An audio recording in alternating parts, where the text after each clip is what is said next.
Tentus nos guía a la preparación biomecánica de los conductos radiculares. En este video analizaremos los aspectos que debemos tener en cuenta para realizar un procedimiento exitoso. Necesitamos realizar una limpieza profunda del sistema de conducto radicular. Para esto podemos empezar evaluando los objetivos.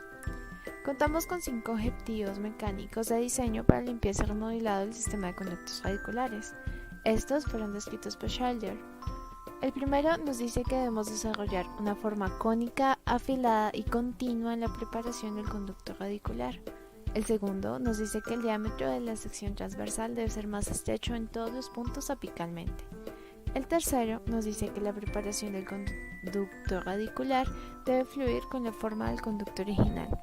El cuarto nos dice que el foramen apical debe permanecer en su posición original y el quinto nos dice que la abertura apical debe mantenerse tan pequeña como sea posible. También tenemos objetivos biológicos de la limpieza y remodelado del sistema de conductos radiculares. Estos nos dicen que, primero, la instrumentación debe estar confinada a las propias raíces. Segundo, no debemos forzar los restos necróticos más allá del foramen. Tercero, debemos hacer extracción de todo el tejido del espacio del canal radicular. Y cuarto, debemos crear un espacio suficiente para poder alojar los medicamentos intracanal y material de obturación. Lo siguiente que debemos hacer es determinar la longitud de trabajo tentativa. La longitud de trabajo se define como la distancia entre el punto de referencia de la corona hasta donde la obturación debería terminar. Debemos tener en cuenta que el ápice anatómico es el final de la raíz morfológicamente y el foramen apical suele encontrarse excéntrico al ápice anatómico y radiográfico. Condiciones que necesitaremos: tener una buena radiografía preoperatoria sin distorsión que muestre la longitud total y todas las raíces de los dientes implicados, un acceso coronal adecuado a todos los conductos, 1 centímetro, y haber marcado una referencia definida anatómica que sea repetible en todos los dientes. Esta también debemos consignarla en la historia clínica. Método: primero se mide la longitud del diente en la radiografía preoperatoria desde el punto anatómico que definimos, y esta será la longitud tentativa de trabajo. Segundo, por seguridad, considerando que puede haber distorsión o magnificación de la imagen, restaremos 1 milímetro de esta medida inicial. En el instrumento fijaremos un tope con esta longitud. Tercero, se toma una radiografía con el instrumental insertado en el diente a esta longitud. Con la radiografía ya podemos hacer ajustes. Por ejemplo, si el instrumento parece estar a 1.5 milímetros del extremo radiográfico de la raíz, podemos sumarlo a la longitud de trabajo tentativa, siempre restando 1 milímetro, que es aproximadamente el ajuste para la terminación apical antes de la unión cemento-dentinaria. Así obtenemos la longitud de trabajo. Y cuarto, debemos a esta longitud que obtuvimos ajustar los topes de los instrumentos que vamos a utilizar. Según las modificaciones de Wayne, si hay resorción ósea evidente, pero sin que haya resorción radicular, entonces debemos acortar la longitud a 1.5 milímetros. Y si se presenta resorción radicular, debemos acortar 2 milímetros más. Técnica de step back. Es una técnica de limpieza y conformación desde el tercio apical hasta el tercio coronal. Está indicado para dientes con pulpa vital, dientes con raíces curvas o rectas y que tengan conductos estrechos. Esta técnica propone una reducción gradual de la longitud de trabajo para limas más grandes, es decir, vamos a ir usando limas cada vez más grandes pero introduciendo la longitud de trabajo 1 milímetro menos. Una vez tengamos determinada la longitud de trabajo, entonces debemos hallar la lima apical principal. ¿Qué es la lima apical principal? Corresponde a la última lima que alcanza la longitud de trabajo, mínimo una lima 25, y vamos a ir introduciendo una lima más grande restándole 1 milímetro. Irrigamos, volvemos a tomar la lima apical principal, recapitulamos, irrigamos e introducimos una lima aún más grande restándole 1 milímetro más, esto con el fin de dar conicidad. Recapitulación: entre cada una de las limas seriadas vamos a introducir nuestra lima apical principal. Esto tiene dos finalidades. La primera es remover muy bien los dedritos de las paredes dentinarias y poder lograr una mejor conformación del sistema del conducto. Esta técnica Step Back tiene varias ventajas. La primera es que al disminuir poco a poco la longitud del trabajo al aumentar el tamaño del instrumento, evitamos que los instrumentos menos flexibles creen escalones en las curvaturas apicales. También facilita la conformación de una forma cónica para facilitar la obturación y también nos reduce errores técnicos como pérdida de longitud de trabajo, transporte de conductos, especialmente en los conductos que son curvos. Movimiento o técnica de fuerzas balanceadas. En esta técnica los instrumentos se introducen en el conducto radicular con una serie de movimientos rotatorios. La técnica consta de 3 pasos.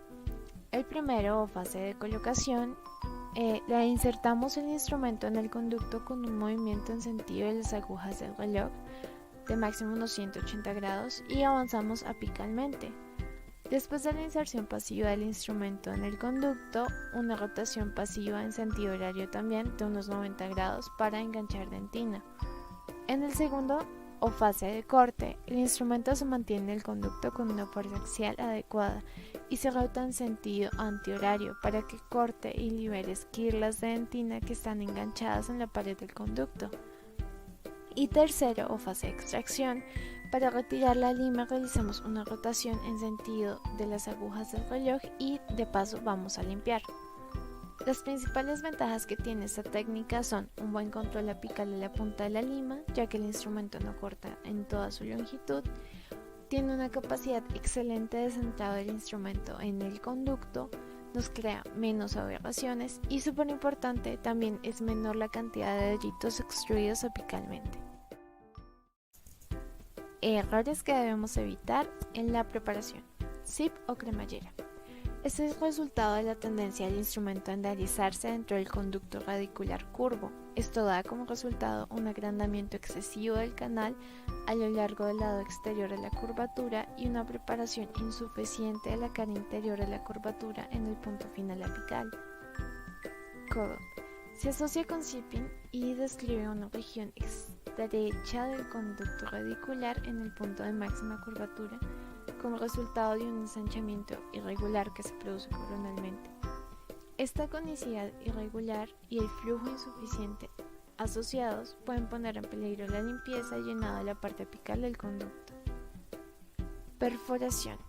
Puede ocurrir como resultado de la preparación con instrumentos inflexibles con una punta cortante afilada cuando se usan con un movimiento de rotación. ¿Qué es una técnica corona apical? Debemos tener en cuenta que el tercio más contaminado es el tercio coronal, por lo cual se debe buscar descontaminarlo para evitar que dendritos tóxicos sean impulsados fuera del epífice. Crown down.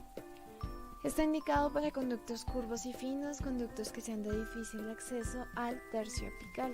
Esta técnica en lo que consiste es en preparar el tercio cervical del conducto previo a la preparación del tercio medio y apical. Para poder garantizar una penetración adecuada, se obturan el tercio coronal del sistema de conductos con presas progresivamente más pequeñas hasta llegar a la longitud de trabajo tentativa. No se debe ejercer presión apical y cuando estemos 3 milímetros cerca del ápice tomamos conductometría tentativa. Doble ensanchamiento. Esta implica exploración con una lima pequeña. Combina la técnica anteriormente descrita, incluyendo step back en incrementos de 1 milímetro con limas de tamaño creciente y frecuentes recapitulaciones. Como ventajas tiene mayor conicidad, mayor desinfección, mayor irrigación. Estandarización de instrumentos. Limas. Las limas se clasifican por numeración y color. La numeración de la lima corresponde al diámetro en centésimas de milímetro. Estas se clasifican en preserie, primera serie, segunda y tercera serie. Zona de peligro. Esta es una determinada área delgada en la pared del conducto radicular. Se localiza al lado de la furca y es susceptible a sufrir perforaciones por desgaste o stripping. Y la zona de seguridad Es la zona hacia la que debemos dirigir nuestro limado para así evitar que ocurran perforaciones y también evitar que se acentúe demasiado el grado de curvatura del conducto. ¿Qué es el stripping? Se refiere al adelgazamiento de las paredes del conducto radicular con eventual perforación. Es resultado de una preparación excesiva y de un enderezamiento a lo largo del aspecto interno de la curvatura del canal radicular. Estas perforaciones se asocian con la destrucción del cemento de la raíz y con irritación del ligamento periodontal y son difíciles de sellar. Las paredes radiculares del aspecto de la furca son a menudo las que son extremadamente delgadas y por eso son zonas de peligro.